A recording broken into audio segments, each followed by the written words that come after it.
teman-teman seluruh yayasan-yayasan yang penyelenggara sekolah swasta. Nah, sekarang poinnya adalah di P3K, ambil alasan guru di satu sekolah. Kebayang nggak begitu dianya 11 guru itu keluar dari sekolahnya, maka kelimpunganlah kita sebagai yayasan penyelenggara untuk mencarinya. Lagi, saya mungkin melihat pemerintah lupa gitu ya, bahwasanya guru yang dikelola pemerintah daerah dan pemerintah pusat itu tentulah mereka pemerintah yang pengambil kebijakan tertinggi di situ.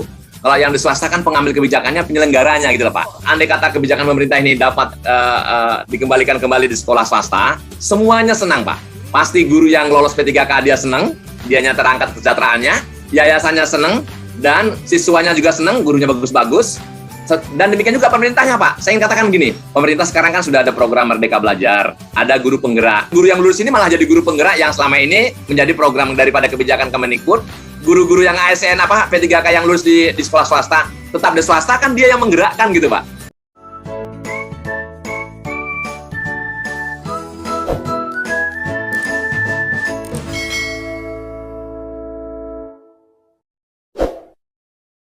Teman-teman seluruh yayasan-yayasan yang penyelenggara sekolah swasta.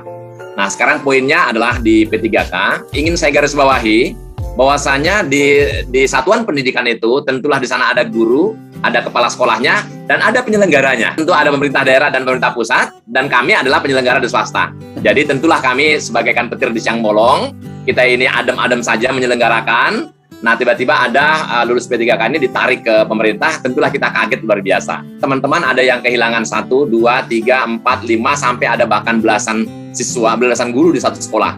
Kebayang nggak begitu dianya 11 guru itu keluar dari sekolahnya, maka kelimpunganlah kita sebagai yayasan penyelenggara untuk mencarinya. Itu poinnya yang pertama. Yang kedua, Pak Yanto, saya ingin juga sampaikan bagaimana kita tidak kelimpungan, karena pada saat yang bersamaan, kita ini juga harus teman-teman yang kepala sekolah, dan kita juga merasa membina mereka sudah cukup lama. Karena yang lulusnya adalah guru-guru yang berpengalaman tentunya. Ya, betul, ya.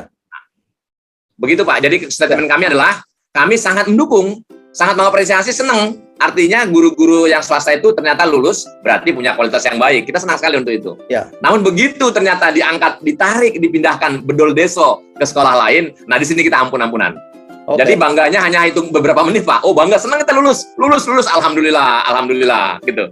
Ternyata Pak, diambil dibawa ke sekolah negeri, itu yang kita, waduh. Mohon kiranya suara kita ini bisa didengarkan lah mungkin Prof Yanto bincang-bincang kita hari ini. Ya. Kita juga bisa memaklumi. Dalam arti kita juga empati terhadap penyelenggara pendidikan di sekolah-sekolah swasta, betapa mereka akan kelimpungan seperti yang dikatakan Kisaur tadi. Sebetulnya kan mudah saja Kisaur ya. Dalam arti bahwa oke lah guru honorer di P3K kan, tetapi kan biar saja di situ di sekolah swasta, atau paling tidak separuhnya, atau paling tidak seberapa, sehingga ada transisi sekolah swasta menyiapkan. Terima kasih Pak Prof Yanto. Lagi-lagi saya mungkin melihat pemerintah lupa gitu ya, bahwasanya guru yang dikelola pemerintah daerah dan pemerintah pusat itu tentulah mereka pemerintah yang pengambil kebijakan tertinggi di situ. Kalau yang di swasta kan pengambil kebijakannya penyelenggaranya gitu loh Pak. Ini jadi badan musyawarah adalah organisasi kita penyelenggara. Jadi kembali pertanyaan Prof Yanto, kita berharap kan kita sudah mendidik, sudah membina, sudah membesarkan, sudah about everything ya untuk sekolah guru-guru kita yang baik ini. Jadi apalah ruginya kalau tetap di situ di sekolah swasta dikembalikan, tetap ditempatkan di asal. Pertanyaannya, kontribusi pemerintah dengan menempatkan tetap 1 guru di situ, 2 guru katakanlah 10 guru atau berapa guru, kan nggak ada ruginya Pak Yanto. Jadi saya harus katakan, kalau andai kata kebijakan pemerintah ini dapat dikembalikan kembali di sekolah swasta, semuanya senang Pak. Pasti guru yang lolos P3K dia senang, dianya terangkat kesejahteraannya, yayasannya senang, dan siswanya juga senang, gurunya bagus-bagus. Dan demikian juga pemerintahnya Pak. Saya ingin katakan gini, bukankah Prof Yanto, pemerintah sekarang kan sudah ada program Merdeka Belajar, ada guru penggerak. Kalau saya mungkin mengusulkan, biar yang guru yang lulus ini malah jadi guru penggerak yang selama ini menjadi program daripada kebijakan Kemendikbud. Guru-guru yang ASN P3K yang lulus di sekolah swasta, tetap di swasta kan dia yang menggerakkan gitu Pak. Ya. Jadi dia menggerakkan jadi bagus gitu Pak. Ya. Itu tawaran kami, biar itu dibina. Jadi sekarang menjadi 2 yang pembinaannya luar biasa. Di satu sisi di tempat kami mengabdi, di satu sisi pemerintah menjadikan dia menjadi penggerak. Digerakkanlah swasta itu melalui program P3K ini Pak Prof Yanto. Ya, saya sepakat seperti itu. Nah, apakah Badan Musyawarah Perguruan Swasta itu sudah berkumpul kemudian membuat simulasi apa yang akan dihadapi ketika guru-gurunya itu pergi begitu, Kisaur? Gimana, Kisaur? Jadi gini, kebetulan program P3K ini adalah program yang langsung direct kepada guru-guru. Jadi hampir semua kita penyelenggara tidak tahu. Kita tidak tahu. Jadi kita tidak terkomunikasikan. Kita terkomunikasikan itu kalau misalnya, kalau si yang bersangkutan guru itu melapor, atau mungkin ada proaktif, baru tahu. Jadi program P3K ini saya harus katakan, umumnya yayasan tidak tahu. Karena memang tidak ada persyaratan untuk itu. Jadi tentulah kita kelimpungan, Prof. Yanto. Nah, dalam pertemuan-pertemuan kami, bahkan kita kemarin lusa, itu kita melapor dengan sangat hormat kepada pembina guru di Indonesia ini, tentu Dirjen GTK, Pak Iwan Sahril, didampingi oleh Prof. Nunu sebagai Sekretaris Dirjen, menyampaikan keluh kesah kita ini. Karena kita juga nggak mudah, Prof. Yanto, untuk dalam tempo 4 gulipat itu Bandung Bondowoso langsung mencari guru yang baik-baik dalam waktu setingkat ini. Gitu, ya, Prof. Yanto. Ya, mudah-mudahan ada perubahan kebijakan, Kisaur. Itu kan gampang sekali kebijakannya.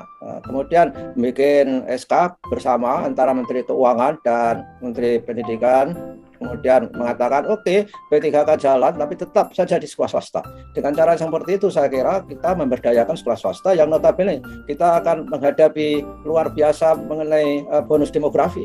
Kalau sekolah-sekolah swasta itu nggak berdaya, kita nggak bisa menghadapi bonus demografi dengan baik, yang itu nanti katanya akan disiapkan untuk tenaga kerja di mana tahun 2035 itu kita akan berada di ekonomi besar dunia kelima katanya. Nah, kalau itu nggak serius ditangani, itu saya kira juga menjadi kerugian pemerintah juga, Kisaur. Nah, hal-hal seperti itulah yang perlu kita ketahui. Tapi selain ke Dirjen GTK, kemana lagi usaha BMPS ini? Apakah berusaha mau minta dukungan, bukan dukungan ini bukan soal politik-politikan ya, minta kepada DPR Komisi 10 untuk menyuarakan tentang apa yang diprihatinkan BMPS ini.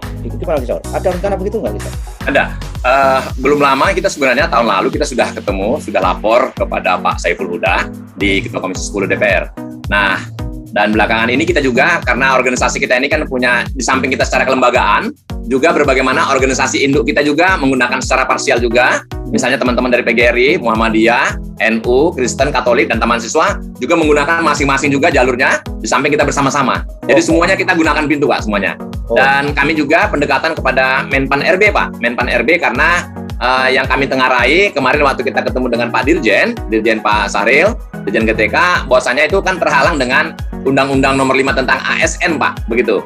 Nah, jadi begitu Undang-Undang 5 ASN itu kan, itu berarti hubungannya dengan Kemenpan, Menpan RB. Jadi kami juga sudah berusaha, sudah menyampaikan juga surat resmi kepada Kemenpan, agar kiranya ini bisa saling mendukung. Nah, demikian juga melalui Kementerian Keuangan tadi, dan juga melalui Setnek. Jadi kita semuanya kita gunakan, Pak. Pak Yanto, mungkin saya ingin ditambahkan, gini, saya senang tadi Prof. Yanto mengatakan bonus demografi. Izin saya menyampaikan kepada pemerintah bahwasanya anggap ini pemerintah dari atas melihat gini, Pak ya. Anggap ini kami swasta, Pak. Prof. Yanto negeri. Pak Yanto punya masalah kekurangan guru di negeri-negeri, ya pas sekolah negeri. Swasta juga demikian. Jadi artinya pemerintah tetaplah melihat Prof. Yanto yang negeri, melihat kami juga swasta.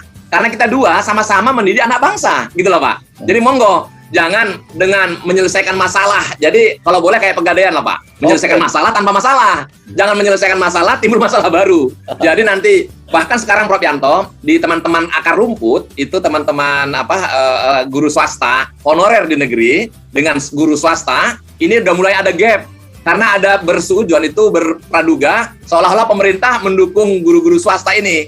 Banyak guru honorer yang di negeri nggak lulus, Pak, sehingga mereka menganggap wah ini guru-guru swasta bikin kami nggak lolos gitu, Pak. Nah, jadi akar rumput malah ribut, Pak, gitu loh, Pak. Nah, padahal kita yayasan pun kaget juga gitu. Jadi supaya jeda ada itu yang saya katakan tadi, pemerintah mohon maaf, Pak Prof. Yanto, dilihat yang sekolah negerinya kekurangan apa, kekurangan guru kita bantu, kita angkatlah di sana. Tapi yang swasta juga kekurangan apa, sama-sama diperhatikan. Karena dua-duanya sama-sama untuk mencerdaskan anak bangsa, bukan anak orang luar kan, Pak, yang kita kaji, Pak. Gitu Prof. Yanto.